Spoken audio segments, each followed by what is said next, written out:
ঠিক আছে। হ্যাঁ, এই যে ইনি হলো নাকের পলিপাসের রুগী আসছে, ঠিক আছে। ওনার এখন নাকের পলিপাস করব। একটা মেডিসিন দিছি, এটা ভিডিও করা হয়নি, এখন দ্বিতীয় মেডিসিন দিচ্ছি তাকে। একটু যদি নাকের পলিপাসটা দেখান। আর নাকের পলিপাসটা কেমন আমি দেখাচ্ছি। হ্যাঁ, হ্যাঁ, এই দেখেন নাকের পলিপাসটা কেমন হয় এটা দেখাচ্ছি। এই দেখেন, এই যে দেখা যাচ্ছে, এটা হলো কি নাকের পলিপাস বলে। ঠিক আছে, এটার সাথে দেখেন এই যে এখানেও আছে, ঠিক আছে। এই যে এটাকে নাকের পলিপাস বলে, ঠিক আছে। এখন এটাকে আমি নাকের পলিপাসটা অপারেশন করতেছি বিনা অপারেশনে, মেডিসিনের মাধ্যমে আমরা 100% গ্যারান্টি সহকারে, আমার লাইসেন্স করা আছে, ঠিক আছে।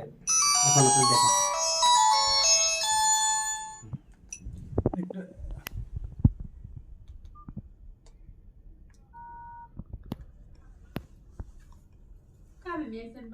ভাইঙ্গা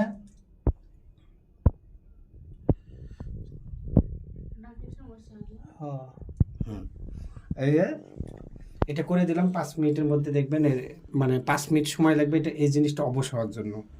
এই জিনিসটা যখন অবশ হবে তখন এর কোনো ব্যথাও করবে না, কোনো কিছু না, নাকটা কী হয়ে যাবে, অবশ হয়ে যাবে। এটার পরে আপনাকে কি করতে হবে, যে আসল যে মেডিসিনটা, সেই মেডিসিনটা প্রয়োগ করতে হবে। এটা যখন দিব এই মেডিসিনটা, তখন দেখবেন যে ও নাকের পলিপাসটা লাল দেখছেন, তখন সাদা ধবধবা হয়ে যাবে, ঠিক আছে।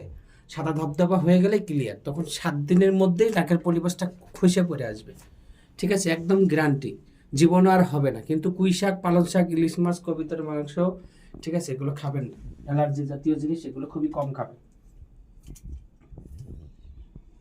কি ধরছে? কোনো সমস্যা না, কোনো প্রবলেম না। ভাইঙ্গা সব যদি ক্ষয়েও জায়গা তারপরেও কল্পনা করলে হয়। আচ্ছা, ঠিক আছে। আর হাতি হয়ে গেছিল কে গোড়াল।